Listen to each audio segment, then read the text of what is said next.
जी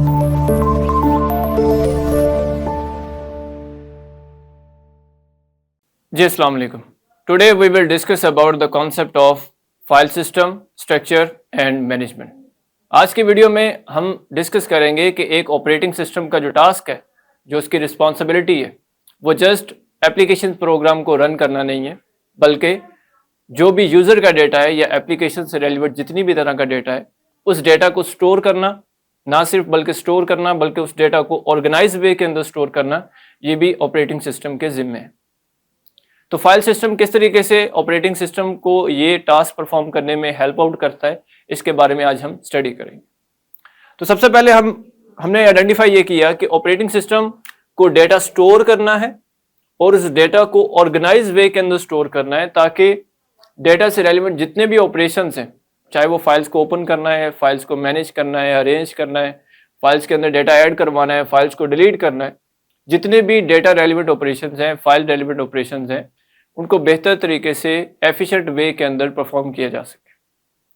तो एक जो वेल डिफाइंड फाइल सिस्टम होता है, फाइल सिस्टम मतलब कि ऑपरेटिंग सिस्टम का वो फीचर, वो सलाहियत जिसके थ्रू वो उन सारी फाइलों को मैनेज करता है, एक तरीके से ऑर्गेनाइज करता है, उसे हम वेल डिफाइंड कंसीडर करेंगे अगर वो ऑपरेटिंग सिस्टम का जो फाइल सिस्टम है वो फाइल्स को बेहतर तरीके से ऑर्गेनाइज वे के अंदर स्टोर करता है, जिससे उसके डेटा ऑपरेशंस को परफॉर्म होने में कम टाइम लगता है, कम वसाइल के अंदर वो सारे के सारे जो ऑपरेशंस हैं वो परफॉर्म हो जाते हैं। तो इसके अंदर फाइल्स को स्टोर करना शामिल है, फाइल को ऑर्गेनाइज करना, डिफरेंट डायरेक्टरी स्ट्रक्चर्स के अंदर, डिफरेंट फोल्डर्स के अंदर फाइल्स को लोकेट करना, फाइल्स को सर्च करना, ये सारी चीजें शामिल है। ऑपरेटिंग सिस्टम के अंदर जब हम फाइल सिस्टम को डिस्कस करते हैं तो इसके कुछ बेसिक कंपोनेंट्स हैं, जिसमें सबसे पहले हम फाइल को देखते हैं कि फाइल क्या होती है। फाइल बेसिकली एक ऐसा हमारे पास रिलेटेड ग्रुप ऑफ रिकॉर्ड्स है या रिलेटेड ग्रुप ऑफ डेटा है, जिसको हम एक यूनिट के तौर पे ट्रीट करते हैं। तो फाइल को हम डिफाइन करते हैं कि कलेक्शन ऑफ रिलेटेड रिकॉर्ड्स और डेटा, यानी कि किसी भी रेलिवेंट डेटा या किसी भी रेलिवेंट रिकॉर्ड्स का जो एक ग्रुप है, एक जो यूनिट है, उसे हम फाइल कंसीडर करते हैं। ये कोई टेक्स्ट फाइल हो सकती है अगर उसमें टेक्स्ट से रेलिवेंट डेटा है, ये कोई इमेज फाइल हो सकती है अगर उसमें रेलिवेंट रिलेटेड पिक्सल्स हैं, ये कोई इमेज फाइल हो सकती है, ये हमारे पास कोई वीडियो फाइल हो सकती है, कोई ऑडियो फाइल हो सकती है। अगर इसमें रेलिवेंट जो है वो रेलिवेंट हमारे पास उसमें फ्रेम्स हैं, वीडियो फ्रेम्स हैं, या रेलिवेंट हमारे पास साउंड के सिग्नल्स हैं, तो उसे हम एक फाइल के तौर पे जो वो ट्रीट करते हैं। इसी तरह से हम डिफाइन करते हैं एक फोल्डर को। अब फोल्डर क्या करता है, चूंकि फाइल के अंदर रेलिवेंट डेटा होता है, फोल्डर एक सिंगल फोल्डर जिसे हम डायरेक्टरी का नाम भी देते हैं, ये सेम कैटेगरी की या सेम कह लो कि पर्पस के लिए जो बनाई गई फाइल्स हैं, या सेम डाटा कंटेन करने वाली जो फाइल्स हैं, यानी किसी सिमिलैरिटी की बेस पे, किसी एट्रीब्यूट की बेस पे इन फाइल्स को एक जगह पे इकट्ठा रखने के लिए, ऑर्गेनाइज करने के लिए हम डायरेक्टरी का इस्तेमाल करते हैं, या दूसरे वर्ड्स में हम फोल्डर्स का इस्तेमाल करते हैं। यानी ये फाइल्स को अरेंज करने के लिए इसका जो है वो इस्तेमाल किया जाता है, और ये जस्ट एक लॉजिकल स्ट्रक्चर है। फाइल्स और फोल्डर्स के बाद इन्हीं के कॉम्बिनेशन, ये हमारे मतलब के यूनिट हैं हमारे फाइल सिस्टम के। यानी एक जो फाइल सिस्टम डेवलप किया जाता है उसमें हम देखते हैं कि फाइल्स कैसे स्टोर होंगी, उनमें कौन कौन सा डेटा किस किस तरह से जो है वो अरेंज किया जाता है, फोल्डर्स के अंदर किस तरह से फाइल जो है वो स्टोर होंगी, उसका क्या स्ट्रक्चर बनता है। फाइल सिस्टम को जब हम देखते हैं तो इसमें तीसरी जो चीज आती है वो हमारा मेटा डेटा है।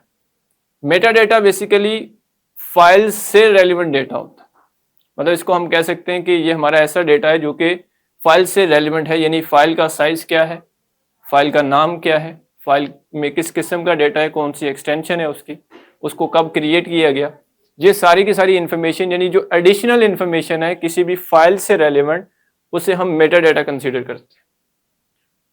अब इस मेटा डेटा का इस्तेमाल क्या है, जब कुछ केसेस के अंदर हमें फाइल्स को जो है वो सर्च करना पड़ता है, कुछ केसेस के अंदर हम ये चाहते हैं कि फाइल्स या फोल्डर्स को ओपन किए बगैर हम उनको मैनेज कर सकें।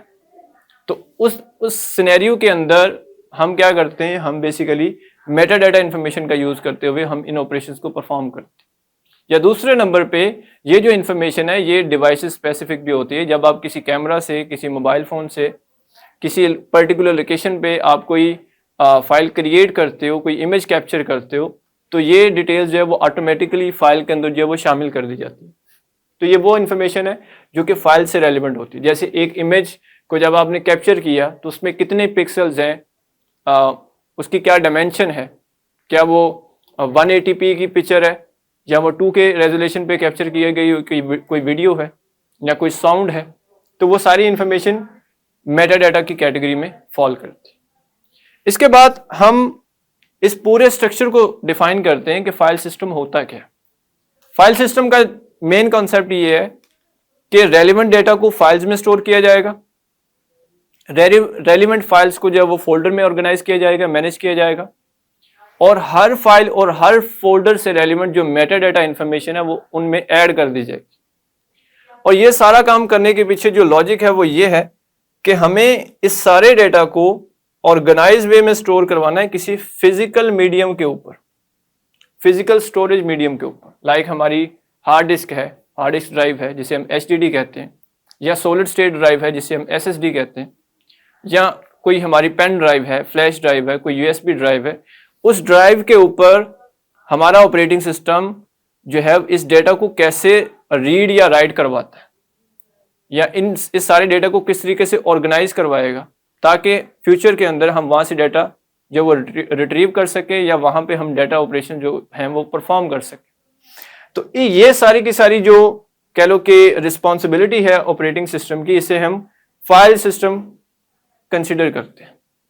इसका मकसद ये है कि डेटा रेलिवेंट जितने भी ऑपरेशंस हैं उनको जितनी जल्दी हो सके, as soon as possible, as fast as possible perform किया जा सके। अब और इसके अलावा जो एक ऑपरेटिंग सिस्टम का फाइल सिस्टम होता है, ये और भी काफ़ी सारी चीज़ें जो है वो डिफाइन करता है। इसको अंडरस्टैंड करने से पहले हम इसकी कुछ टाइप्स को स्टडी कर लेते हैं। लाइक अगर हम बात करते हैं FAT32 या NTFS, ये बेसिकली हमारे फाइल सिस्टम्स की कुछ टाइप्स हैं जो कि पर्टिकुलर सिनेरियोज के अंदर इस्तेमाल की जाती है। मिसाल के तौर पे अगर हम FAT32 की बात करते हैं तो ये ऐसा फाइल सिस्टम फॉर्मेट है जो कि USB ड्राइव्स के अंदर डाटा स्टोर करवाने के लिए इस्तेमाल किया जाता है। यानी USB ड्राइव्स की जो यूजुअली जो कैपेसिटी होती है, स्टोरेज कैपेसिटी होती है, वो कम होती है, तो वहाँ पर FAT32 का जो फॉर्मेट है वो इस्तेमाल किया जाता है डेटा को USB के अंदर ऑर्गेनाइज वे में स्टोर करवाने के लिए।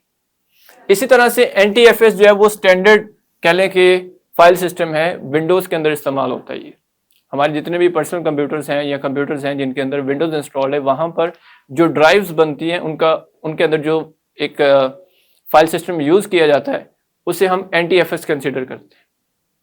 इसी तरीके से मैक से रेलिवेंट मैकिंटोश यानी एप्पल की जो डिवाइसेज हैं उनसे रेलिवेंट जितना भी डेटा ऑर्गेनाइजेशन का निज़ाम बनाया जाता है उसमें APFS या HFS जो वो इस्तेमाल किया जाता है। लाइनक्स के अंदर जो है वो ext4 के नाम से फाइल सिस्टम यूज़ किया जाता है फाइल्स को मैनेज करवाने के लिए, ऑर्गेनाइज करवाने के लिए। अब ये डिफरेंट जो फॉर्मेट्स हैं फाइल सिस्टम के, इनकी वजह ये है कि हर ऑपरेटिंग सिस्टम की कुछ खसूसियात हैं। कुछ जो ऑपरेटिंग सिस्टम है वो सिक्योरिटीज़ में बेहतर है, कुछ परफॉर्मेंस में बेहतर है, कुछ ओवरऑल में भी बेहतर हो सकते हैं। तो हमारा जो फाइल सिस्टम होता है ये इसको डेवलप करना इसलिए भी ज़रूरी है कि ये सिस्टम से रेलिवेंट बहुत सारी चीज़ें डिफाइन करता है। लाइक सिस्टम किस हद तक बेहतर वे में परफॉर्म करेगा, ये उसके फाइल सिस्टम से डिफाइन होता है। जाहिर सी बात है, अगर आपका डेटा ज़्यादा वे में ऑर्गेनाइज्ड है, ज़्यादा अच्छे से ऑर्गेनाइज है, तो आप ज़्यादा डेटा अपनी हार्ड डिस्क ड्राइव में स्टोर भी करवा सकते हैं और आपके जो डेटा रेलिवेंट ऑपरेशन है वो भी एफिशिएंट होंगे।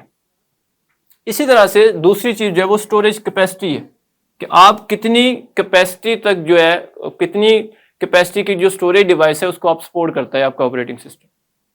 ये भी डिपेंड करता है कि आपने जो फाइल सिस्टम बनाया है वो किस हद तक उसको अकोमोडेट करता है, कितना अच्छा है वो नंबर ऑफ फाइल्स को कह लो कि ऑर्गेनाइज करने के अंदर। इसी तरह से जो तीसरी चीज़ आती है वो सिक्योरिटी से रेलिवेंट है, यानी आपका डेटा कितना सिक्योर है। आपने जो फाइल सिस्टम बनाया है वो जब डेटा स्टोर करवा रहा है तो क्या वो कोई ऐसा मैकेनिज्म यूज़ कर रहा है कि जिसके थ्रू आपके डेटा को सिक्योर रखा जा सके।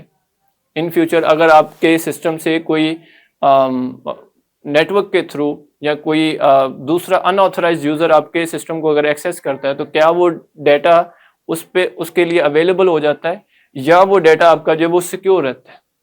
ये सारी चीज़ें बेसिकली हमारा फाइल सिस्टम जो है वो डिफाइन करता है। फाइल सिस्टम से रेलिवेंट एक और एग्जांपल थी जिसमें वो लाइब्रेरी की एग्जांपल को डिफाइन करता है, एक्सप्लेन करता है कि लाइब्रेरी में अगर आपने बुक्स प्लेस करनी है तो अगर आपने उनको लेबल करके पर्टिकुलर शेल्फ्स के अंदर रखा है तो आपके लिए बुक्स को सर्च करना, उनको प्लेस करना, उनसे रेलिवेंट जो रिकॉर्ड्स है उसको मेंटेन करना, ये सारी चीज़ें जो है वो एफिशिएंट हो जाती है। दूसरे केस में अगर आप रैंडम वे के अंदर रखेंगे यानी डाटा को अनऑर्गेनाइज रखेंगे तो आपके लिए डाटा से रेलिवेंट, बुक से रेलिवेंट सारे ऑपरेशन परफॉर्म करना टाइम टेकिंग हो सकता है, जो कि ओवरऑल सिस्टम की परफॉर्मेंस को डिक्रीज कर देते हैं कंप्यूटर के केस में।